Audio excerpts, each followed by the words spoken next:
एक महान वीरांगना जिसका नाम रानी दुर्गावती है। रानी दुर्गावती एक बहादुर और महान साहसी महिला थी। इन्होंने अपने पति की मृत्यु के बाद अपने राज्य को संभाला और अपने राज्य की रक्षा के लिए बहुत से युद्ध लड़े और अंत में राज्य की रक्षा के लिए ये मुगलों से भी लड़ गई और अपने राज्य की रक्षा करते हुए वीर गति को प्राप्त हो गई। इनकी वीरता और साहस के सामने बहुत से राजा टिक भी नहीं पाते थे। इसीलिए आज भी रानी दुर्गावती का इतिहास में एक अलग ही नाम है। रानी दुर्गावती के पति की मृत्यु के बाद ये गोंडवाना राज्य की उत्तराधिकारी बनी और लगभग 15 वर्षों तक इन्होंने गोंडवाना में शासन किया। नमस्कार, मैं हूँ सीमा कुंडू। आज मैं आपको रानी दुर्गावती के जीवन से रूबरू करवाऊंगी। तो चलिए शुरू करते हैं। रानी दुर्गावती का जन्म 5 अक्टूबर 1524 में एक प्रसिद्ध राजघराने चंदेल सम्राट के कीर्ति सिंह के परिवार में हुआ। इनके पिता चंदेल राजवंश के सबसे बड़े शासक थे।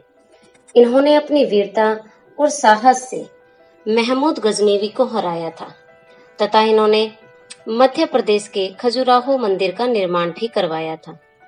रानी दुर्गावती का नाम दुर्गावती रखने के पीछे भी एक छोटी सी कहानी है।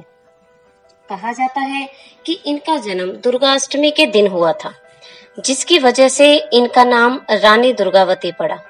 ये अपने साहस, पराक्रम और अपनी सुंदरता की वजह से बहुत ही प्रसिद्ध थी। इनको बचपन से ही तलवारबाजी, तीरंदाजी का शौक था। इसके साथ साथ इनको घुड़सवारी का भी शौक था।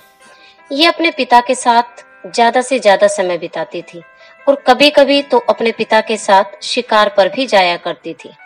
रानी दुर्गावती ने अपने पिता के साथ रहकर राज्य का सारा काम सीख लिया था और वो अपने पिता के राज्य के कामों में हाथ बटाया करती थी। इनके काम से इनके पिता बहुत ही खुश रहते थे क्योंकि उनके अंदर रानी बनने के सारे गुण थे। रानी दुर्गावती जब विवाह के योग्य हो गई तो इनके पिता इनकी शादी के लिए रानी दुर्गावती के लिए योग्य राजकुमार को ढूंढ रहे थे, लेकिन रानी दुर्गावती को दलपत शाह पसंद थे। ये उनके साहस और वीरता से बहुत अधिक प्रभावित थी और उन्हीं से शादी करना चाहती थी, लेकिन दलपत शाह राजकुमार न होकर गोंड जाति के थे, इसलिए इनके पिता इस शादी से सहमत नहीं थे। दलपत शाह के पिता संग्राम शाह थे, जो कि गढ़ा मंडल के शासक थे। रानी दुर्गावती के वीरता से संग्राम शाह भी बहुत अधिक प्रभावित थे।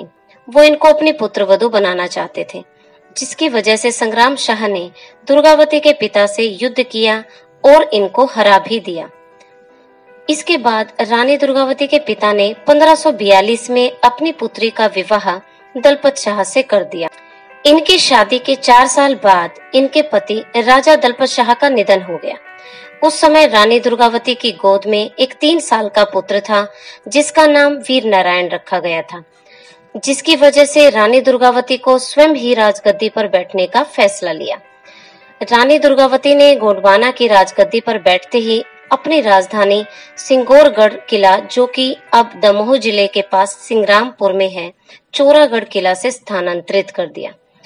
इन्होंने अपनी एक अलग सेना बनाई। इन्होंने अपने शासनकाल में पूरे राज्य को खुशहाल बना दिया। ये अपनी प्रजा से बहुत प्रेम करती थी, इसीलिए इन्होंने पूरे राज्य की शक्ल बदल डाली। इन्होंने बहुत से मंदिर, भवन, धर्मशालाओं का निर्माण करवाया। इनके काल में राज्य खुश और संपन्न हो गया था, लेकिन मालवा के मुसलमान शासक बाज बहादुर ने इनके राज्य पर बहुत बार हमला किया, लेकिन रानी दुर्गावती के सैनिकों के सामने हर बार पराजय ही मिली। महान मुगल शासक अकबर भी रानी दुर्गावती के राज्य को जीतना चाहते थे और रानी को अपने हरम में डालना चाहते थे। अकबर ने विवाह शुरू करने के लिए एक पत्र लिखा।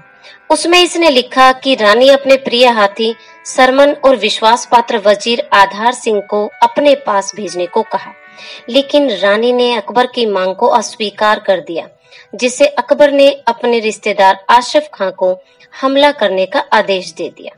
जब रानी दुर्गावती को पता चला कि आशफ खां उन पर हमला करने आ रहा है, तो उन्होंने पूरा प्लान बनाया और आशफ खां को हरा दिया।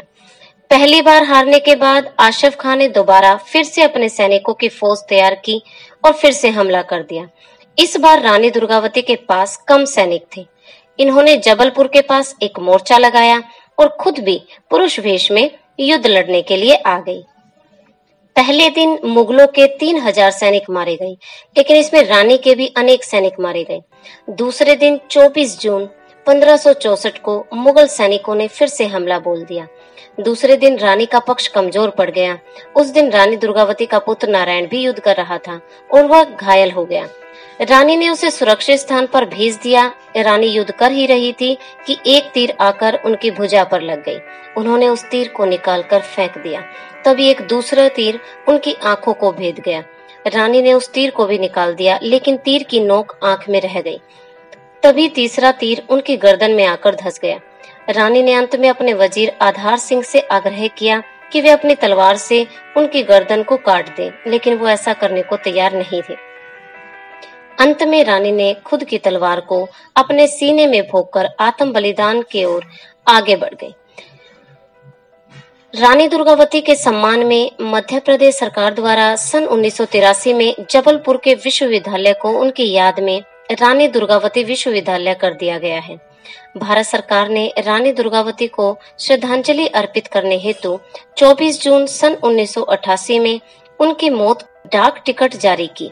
रानी दुर्गावती की याद में जबलपुर और मंडला के बीच स्थित बरेला में उनकी समाधि बनाई गई है। इसके अलावा पूरे बुंदेलखंड में रानी दुर्गावती कीर्ति स्तंभ, रानी दुर्गावती संग्रहालय एवं मेमोरियल और रानी दुर्गावती अभ्यारण्य है।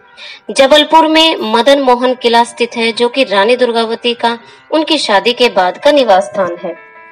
तो बच्चों, आपने देखा, आपने सुना कि किस प्रकार वीरांगना रानी दुर्गावती ने युद्ध में अपने साहस और बहादुरी के साथ अपने दुश्मनों का सामना करते हुए अपने प्राणों का त्याग किया। हमारा इतिहास ऐसी वीरांगनाओं से, महापुरुषों से भरा हुआ है। तो हमें अपने वीरांगनाओं पे, महापुरुषों पे, महान संस्कृति पे, महान सभ्यता पे गर्व है। आप सभी को भी अपने देश पर गर्व होना चाहिए। तो हंसते रहिए, मुस्कुराते रहिए। फिर मिलेंगे एक नई हस्ती के साथ। जय हिंद, जय भारत।